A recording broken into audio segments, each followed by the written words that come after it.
ikintu tubanza gushimira leta y'ubumwe niko yabanje kutwubakira isoko tukabasha kwiteza imbere.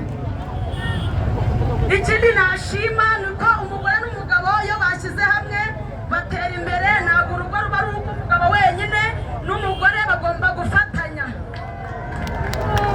Iyo mufatanyije nibwo mwiteza imbere, kuko iyo mwiteje imbere umugabo akagura ibati we mugore ugura igiti. Aho ngaho iyo mufatanyije bivamo ubukode mukiteza imbere. Icyo rero nicyo nanjye navuga ngo nanjye ndi umugore witeje imbere kubera gushyira hamwe n'uwo twashakanye. Urugo si ubw'umugabo wenyine, urugo ni ubw'umugore n'umugabo. Murakoze.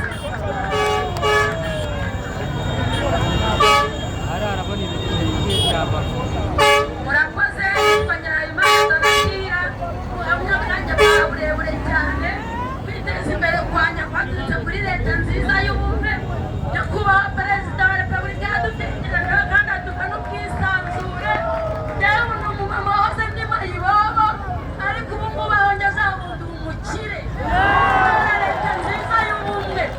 Niba ubu ndi mu nzu yanjye niyubakiye nitekereje njyenyine nta mugabo ngira, yibagirwaho nkarishaka nkarishyiraho. Ubu igisigaye no kuzabona muvuga ngo dore wa wundi yabaye umumesiye. Ubwo rero mugenda mudushimire ahubwo cyane Perezida wa Repubulika. Udafite imiyoborere myiza nta kintu wageraho, wahora mu bwigunge.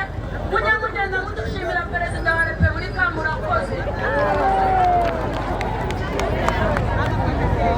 Reka guha umwanya abaduhaye umukino urimo ubutumwa bukomeye. Kwa gatatu ngo navuga ashobora kuvuga ngo izuba rikarinda bucya.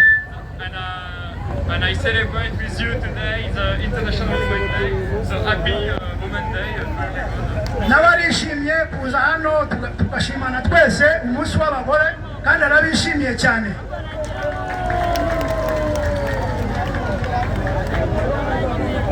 Thank you so much for your critical remarks.